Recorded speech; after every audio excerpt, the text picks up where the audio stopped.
thank you for coming. Welcome to West Point Elementary School. I'm Sonia. And I'm Taylor. Nice to meet you. We have some student-based questions for you. Okay. How do you find your inspiration for your books? I find my inspiration, I would say a lot of it is from reading books, and then also nature, meeting wonderful kids like you. It's all inspiring. That's a really good answer.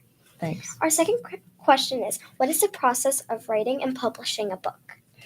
Oh, that's a long process. Well, the first thing, it starts with an idea for a story.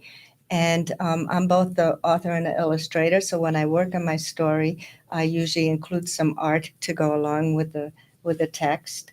And then I submit it to my agent.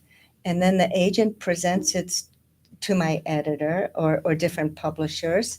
And then we go through an editing process where if they accept the story, I might have to make some changes. They might make some good suggestions. Sometimes there's quite a few changes. Sometimes there's not very many. And then I go on to the illustrating process, which involves I do first black and white sketches, and then some color samples. And then I present that. I do like a whole book dummy, a storyboard, and then a book dummy, which is like a sample book. You can just take paper and staple it and make a 32-page book, because most children's books are 32 pages. And then I present it to my art director and the editor, and then they review it and might make some more suggestions, and I'll make some changes. And then finally I'll get to paint them, which is my favorite part. Why'd you become an author? Why?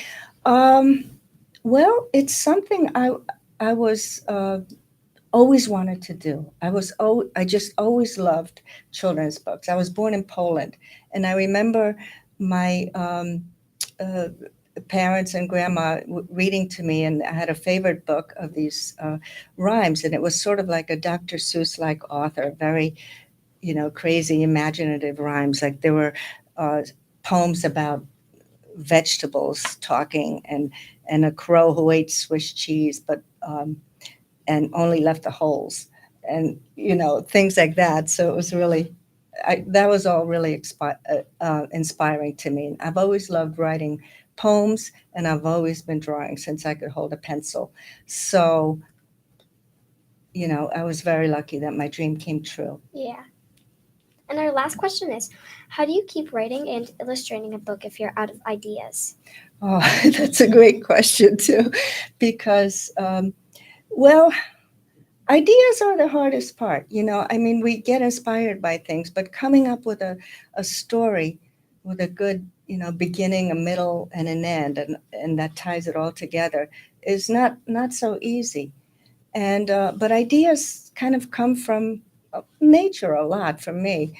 Like, for instance, my book Vole and Troll was about I had seen a vole when I was in Maine, and it was just so cute the way the sunlight hit it when I came around a corner in a field, and it looked up at me, and I said, oh, I just have to feature a vole in one of my books. And then I was thinking of words that rhyme with vole, and hole, bowl, knoll, troll, toll came up, and it made me think of the story of the three billy goats gruff, but I kind of changed it, and instead of goats, I had a vole. That's really cool. This has been an amazing interview. Thank you for letting us have this time with you. You're very welcome. Thank you for coming, Ms. Trapani. Thank you for. It was great to meet all of you, and you had wonderful questions. And I've never done an interview like this. This is a first, and it's great.